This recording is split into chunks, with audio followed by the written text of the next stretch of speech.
lalu kemudian memecah kekuatan masyarakat sipil.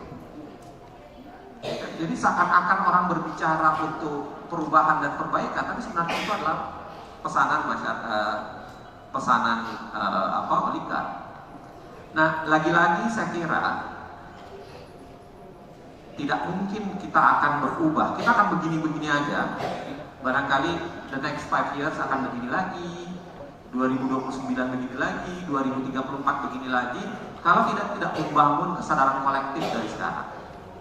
Makanya film ini saya kira menjadi tagihan monumen yang kemudian bisa kita lihat bahwa ada perubahan yang harus kita lakukan. Pola pikir kita bersama, collectively. Kalau kita memperbaikinya dari sekarang, mungkin 2029 akan baik, mungkin 2034 akan baik. Kalau kita mulainya dari sekarang. Tapi kalau kita tidak mulai dari sekarang, menurut saya mimpi kalau kita bisa mendapatkannya sekitar 5 tahun nanti.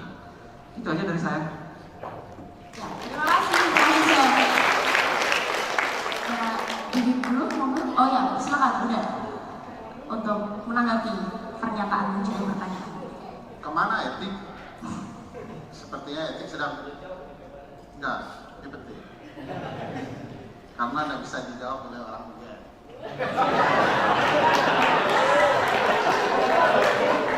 Maksudnya apalagi orang Unan. Apa? Kemana etik? Mungkin sedang bersembunyi aja. Yang pasti Jokowi tidak pernah menemukan.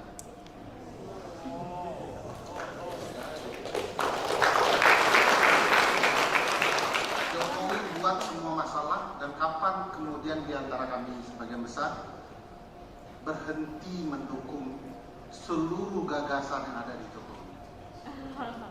Saya ada satu peristiwa penting yang perlu diceritakan, dan itu sampai hari ini memalukan bagi saya. Ketika masih percaya Jokowi akan mengeluarkan Perpu untuk KPK, ingat nggak peristiwanya? Kita masih berharap bahwa Jokowi itu orang baik. Dia sedang dikerjain aja sama orang-orang partai politik yang jahat-jahat itu. Nah, sebagian besar dari kami bertiga lah.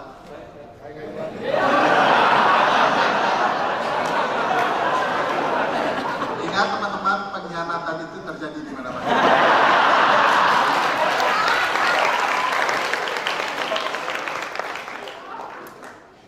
Saya dan Mbak Bibit pergi berharap keluarkanlah Perpu.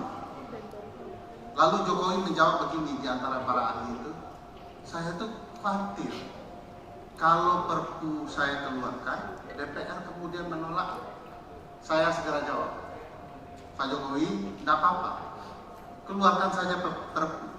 Karena yang butuh kami ketahui adalah Bapak bersama kami. Ternyata dia bukan tidak bersama politisi, dia mengendalikan politisi. Semuanya lihat sekarang tidak ada yang berani menyentuh Jokowi. Apa saja yang dilakukan Jokowi salah. Contoh, mana ada di dalam sistem presidensial di muka bumi ini presiden dari partai X mendukung presiden dari partai Y. Cuma Jokowi yang buat itu. Dan perhatikan seberapa marah partai tersebut. Tak marah-marah betul. Dan itu pengkhianatan seperti apa? Cinta yang dikhianati. Tidak ada. Kita tidak mendengar amarah itu sampai sekarang. Jadi betul Bang Uceng, gak usah lah ngomong impeachment itu ada di konstitusi, tinggal kalian kerjakan, dikerjakan.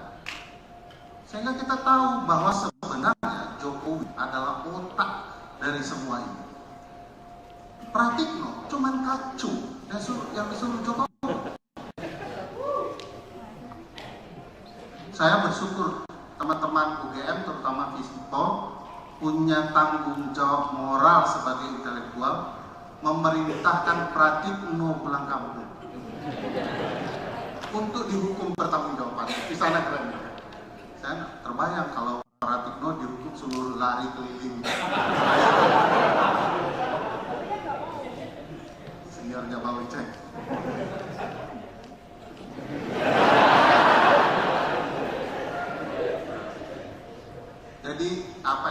Saya malah berharap yang kita lakukan malam ini adalah semacam kesepakatan seperti yang disampaikan Mas Herlambang. Jangan tunggu terlalu lama. Sebelum monster yang kita buat betul-betul menjadi monster yang lebih besar dari hari ini. Daripada anak cucu kita menderita, lebih baik kita hari ini melakukan perlawanan yang serius kepada Jokowi. Nah, ini mulai film ini terasa sebagai hasutan ya. Jujur saya capek juga kita berdoa terus ya, tanpa melakukan apapun. Sebagai kader PKS ya. Saya sempat berharap bermimpi adik kita yang tersedak tadi. Suatu saat mudah-mudahan dia jadi lawan besar bagi yang etes.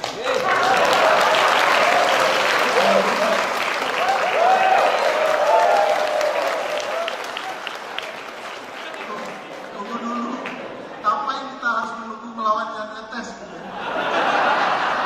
Kalau kita sanggup melawan kakeknya. Misalnya suatu saat kawan di Jogja membuat pengumuman Jogja terlarang bagi presiden. Bos. Jadi menurut saya beginilah ya. Kita tahu mereka tidak beretika, ini mungkin karena berbagai faktor. Orang yang kita anggap punya etika moral kemudian berkuasa. Penyebabnya banyak, tapi bagi saya salah satunya adalah partai politik. Saya pernah ngomong sama Mas Dhani juga ya, di Indonesia itu tidak ada partai politik. Yang ada perusahaan keluarga yang diberi nama partai politik. Ya, PDIP punya Mega, Mama Mega itu berkuasa 30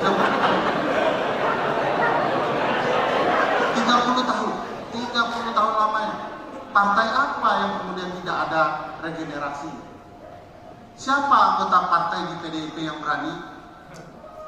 Mama Mega, Mbak Mega, berhentilah saat ini. Karena Anda sudah kelamaan, tidak ada, karena mekanismenya bukan mekanisme partai. Ini yang ada itu adalah CEO partai. Kalian kader PDIP macam-macam pecat, selesai. Siapa yang berani sama Pak Prabowo? Minta dia diganti, tidak mungkin. Nasdem tidak akan ada berani. Hanya PKS.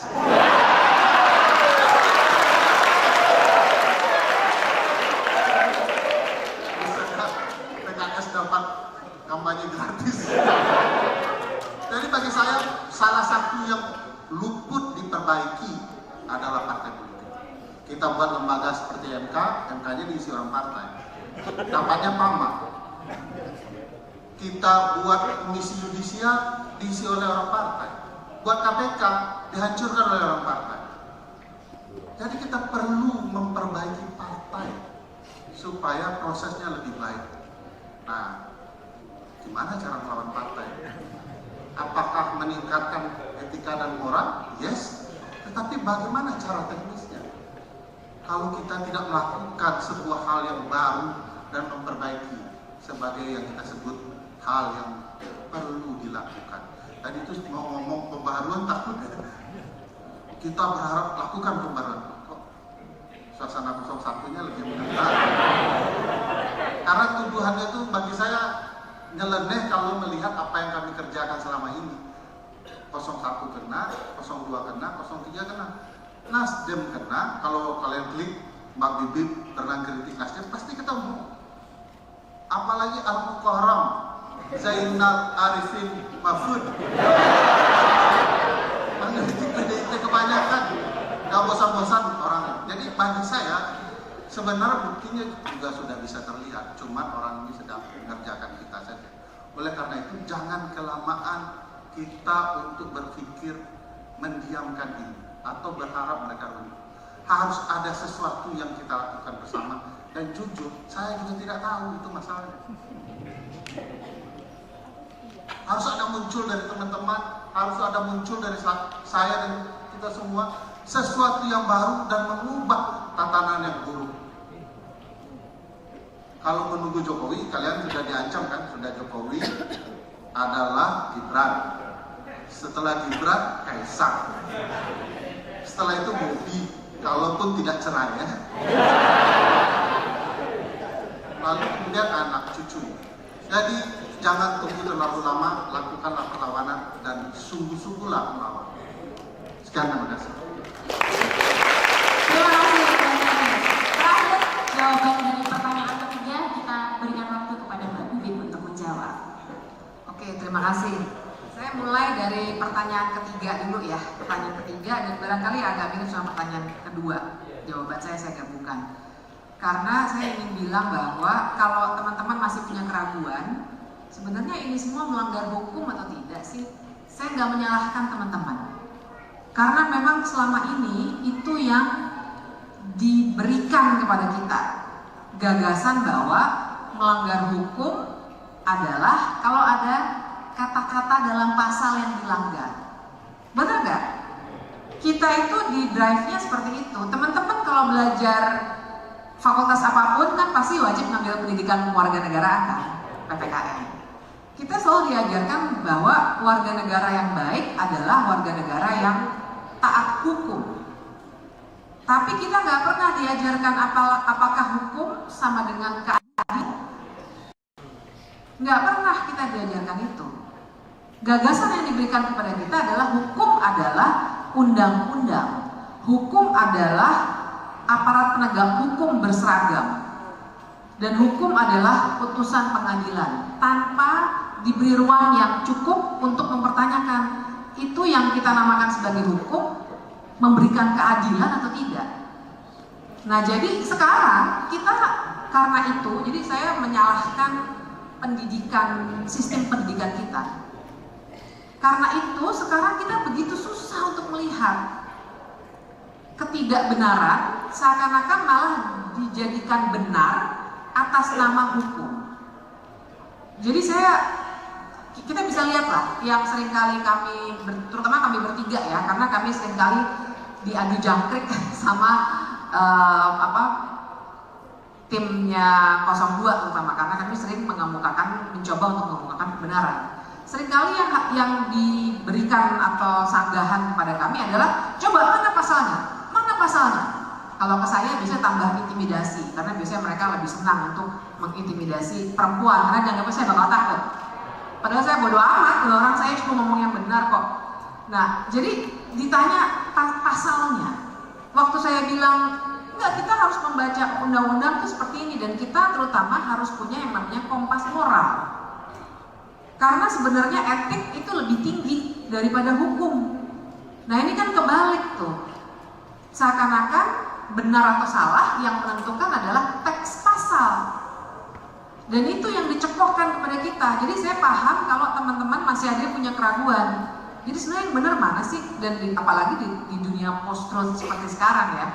Jangankan kami yang guru-guru kecil, guru-guru besar saja dipertanyakan begitu mereka mempersoalkan demokrasi kita. Katanya guru-guru besar ini sudah berpolitik. Nah, jadi bila ada yang masih punya keraguan, saya ingin tegaskan sekali lagi, semua itu sebenarnya melanggar hukum. Kalau ditanya persis pasal yang mana yang dilanggar, baca keseluruhan gagasan dalam Undang-Undang Pemilu, baca keseluruhan gagasan dalam Undang-Undang Dasar 1945 yang bilang bahwa pemilu itu harus langsung, umum, bebas, rahasia, jujur, dan adil.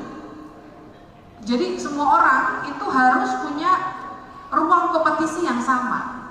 Kita semua selalu dihadapkan pada pernyataan, ya sudah, biarkan rakyat memilih dong. Nggak ada tuh dinasti politik yang milih rakyat kok. Nanti dulu, pemilu itu tidak hanya dinilai dari hari pencoblosan ke belakang. Pemilu adalah dari awal kompetisi dibuka. Dan ketika kompetisi dibuka dengan cara membengkokkan dulu hukumnya, kemudian dibilang lagi, enggak kok, putusannya tetap berlaku, ya putusannya berlaku. Tapi MK sudah bilang putusan itu sebenarnya salah. Hanya karena MK adalah lembaga etik, dia tidak berwenang untuk membatalkan secara langsung putusan untuk Gibran. Nah, tapi kan kita ajak berdebatnya di soal yang seteknis itu. Itu yang bisa jadi cara pandang kita dibuat sangat legalistik. Misalnya tadi Mas Uceng sama Uda Ferry bilang kita perbaiki partai politiknya, pasti teman-teman langsung mikirnya, maaf ya saya kayak ngejas gitu. Tapi banyak pasti yang mikir bahwa oh kita masih memperbaiki undang-undang partai politik ya, gitu. Banyak juga yang bisa nanya ke saya, ini dana kampanye bermasalah, oh kita mesti punya undang-undang dana kampanye ya. Undang-undangnya udah ada, cuma nggak ditegakkan. Dan ketika kita mau tegakkan, pertanyaannya itu lagi, pasal mana memang yang kami langgar? Teman-teman, ketika hukum sudah dikooptasi oleh kekuasaan, apapun yang mau kita perdebatkan secara hukum, nggak akan pernah bisa ketemu aspek keadilannya. Karena keadilannya sudah diambil duluan, dimaknai secara tidak adil. Nah, jadi itu sebenarnya yang barangkali membuat kita semua terbodohi selama ini justru dengan hukum. Jadi kenapa tadi Mas Dandi di awal cerita nggak ada dari kami bertiga yang nanya dulu kredibilitas apa tujuan, nggak ada, karena kami semua sudah gemes dan Mas Dandi membantu kami untuk mengungkapkan kegemasan ini. Dan kenapa saya bilang kami bertiga sudah gemes? Karena kami orang hukum dan hukum justru yang dipakai untuk berlindung. Dan saya merasa kegelisahan ini luar biasa karena dunia kita ini kayak dibalik-balik ya teman-teman. Kita yang berusaha mengungkapkan kebenaran dibuat takut. Teman-teman di sini banyak yang takut nggak ngomong di media sosial atau dan lain sebagainya? Takut dilaporin kayak Fathia Haris. Padahal kan Fathia Haris mengungkap kebenaran. Atau seperti kami dilaporkan juga. Karena yang dibikin adalah politik ketakutan. Itu yang sangat mengganggu, dan politik ketakutan itu ditopang oleh hukum. Kan gila sekali gitu. Jadi yang saya bilang dunia kebalik-balik itu seperti itu. Bagaimana kita yang sebenarnya punya kompas moral, yang menyatakan kebenaran, dibuat ketakutan. Mereka yang bolak-balik menggunakan hukum untuk mengobrak-abrik negara ini malah merasa di atas angin, kemudian kita diintimidasi dengan politik ketakutan itu. Nah itu ya, jadi kalau pertanyaannya kenapa nih etik nggak ada di dunia politik kita, izinkan saya juga ada satu penjelasan yang menarik, dan saya harus kasih kredit ke kawan saya ini karena ini bukan omongan saya. Kalau teman-teman buka podcast yang kami buat, jadi saya, Robertus Robert sama Rocky Gerung waktu itu bikin podcast di Tempo pada hari pencoblosan tapi sore. Nah Robert itu bikin catatan yang menarik. Saya harus kutip dia karena ini kayak kita bikin penelitian kan, kalau memang acuan itu dia yang harus saya sebut, bukan omongan saya. Dia menjelaskannya begini, para politisi itu merusak 3 lapis dari politik kita. Lapisan pertama adalah para elit, terutama ya elit politik itu membawa oligarki dalam pengambilan keputusan politik di negara ini. Lapisan atas. Di lapisan tengah, elit politik merusak dengan menciptakan kartel politik. Ketika partai-partai politik menjadi sangat transaksional untuk keuntungan mereka sendiri. Di lapisan bawah, lapisan kita, apa yang dirusak oleh elit politik?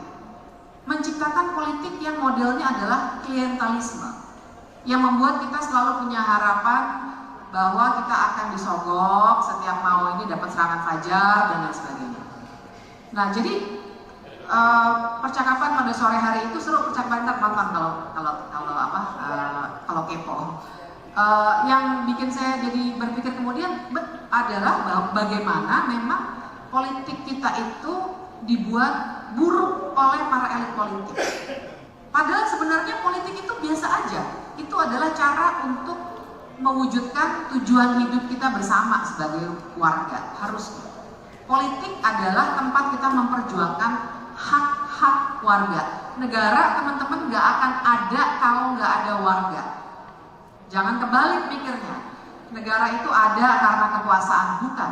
Negara ada karena warga. Jadi tugas penyelenggara negara adalah memenuhi, melindungi hak-hak kita. Nah, politik sebenarnya alat untuk hak. Tapi politik dirusak dengan membuat seakan-akan dia hanya alat untuk mencapai kekuasaan. Jadi kita kayak jijik sama politik, jangan.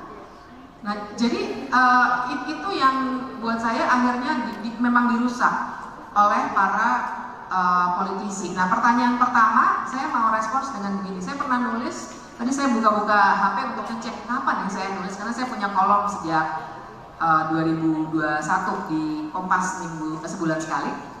Tahun 2021 saya ingat banget, bulannya saya lupa, kalau nggak salah April, saya pernah nulis bagaimana saya pakai istilah pertanyaan pertama tadi dari Mbak siapa tadi, kita nggak kenalan tadi. Bagaimana yang disilahkan di zaman Romawi dengan bread and circuses, panen at circuses. Yaitu pada masa itu sebenarnya masyarakat Romawi itu miskin dan lain sebagainya. Tapi apa yang dilakukan oleh Kaisar ketika itu? Dia bikin di Kolosium itu perlombaan yang berdarah-darah, kemudian dia bagiin roti. Sehingga orang lupa bahwa mereka sebenarnya ketika keluar dari Kolosium mereka lapar. Mereka lupa bahwa mereka sebenarnya ditindas. Karena dikasih iming-iming, dikasih sesuatu yang bisa disorakin, padahal orang bunuh-bunuhan di depan berdarah-darah. Waktu itu 2021 April saya sudah bilang bahwa inilah yang, jadi Mbak bener banget, itu yang disuguhkan oleh Jokowi. Kita dikasih MotoGP, ya kan? Siapa yang nggak bangga waktu itu? Kalau saya sih nggak bangga, karena saya tahu itu orang-orang digusur di Lombok untuk sirkuit itu. Kita dikasih IKN, katanya keren banget. Kita dikasih segala macam yang sebenarnya semua di permukaan dan semua dirusak atas nama pembangunan. Orang-orangnya digusur, hak asasinya dilanggar. Kelas menengah ke atas bersorak-sorai, happy mereka. Karena itulah yang disuguhkan sebagai bread and circuses buat kita, sehingga kita merasa nggak ada yang salah di Indonesia ini. Persis banget sama zaman Orde Baru. Yang menderita ya rakyat yang di bawah, yang nggak bisa menikmati pertandingan sirkus itu. Dan saya ingin juga bilang bahwa jadi kalau misalnya saya mau mengaitkan dengan elit tadi. Jadi kalau misalnya pertanyaannya kenapa sih elit senang dengan apa yang terjadi sekarang? Karena menurut saya elit memang nggak menginginkan kesetaraan. Menurut saya ya, kenapa? Karena kalau setara, orang yang biasanya gampang nyogok polisi untuk dapat untuk ketika ditilang, atau SIM-nya nembak, atau nggak usah ngantri di beberapa tempat karena privilege mereka. Kalau ada kesetaraan, ya mereka nggak dapat lagi dong privilege itu. Jadi mereka senang dengan situasi yang seperti ini. Kalau dibilang, waduh nanti ada ketidakpastian hukum, gimana sih orang bisnis kok senang? Mungkin mereka senang. Karena artinya mereka juga dengan mudah akan mendapatkan keistimewaan. Karena dalam sebuah negara yang tanpa hukum, atau hukumnya dikooptasi, maka dia akan menjadi hukum rimba. Siapa yang kuat, dia yang menang. Nah sekarang siapa yang kuat? Bukan kita yang duduk di bawah kayak gini. Yang kuat yang elit, yang punya jaringan, yang punya modal. Jadi mari kita baca situasi itu, sehingga kalau saya menanggapi tanggapannya Mas Dani dan kawan-kawan tadi soal apa sih yang mau dilakukan setelah ini. Tadi saya ngobrol sama teman-teman di Yasanti, beberapa teman ada di sini di belakang tadi saya lihat, terima kasih. Yasanti itu sebuah yayasan yang bergerak di isu-isu perempuan ya, terutama buruh gendong ya. Dan jaringan perempuan tadi yang kumpul-kumpul, dan kami membicarakan hal yang sama dengan ini. Apa sih yang mesti dilakukan? Memang caranya adalah pendidikan politik. Jadi sekarang ini kan kami ini sering kali dituduh katanya ini SJW dan intelektual nggak ngerti rakyat maunya apa. Dibilangnya kami bilang rakyat bodoh. Nggak ada yang bilang rakyat yang milih 02 itu bodoh, sama sekali enggak. Kami mau bilang bahwa politikus itu memanipulasi ketidaktahuan banyak orang. Kebodohan, kalau boleh kita sebut kebodohan, itu sebenarnya dipelihara teman-teman. Itu struktural.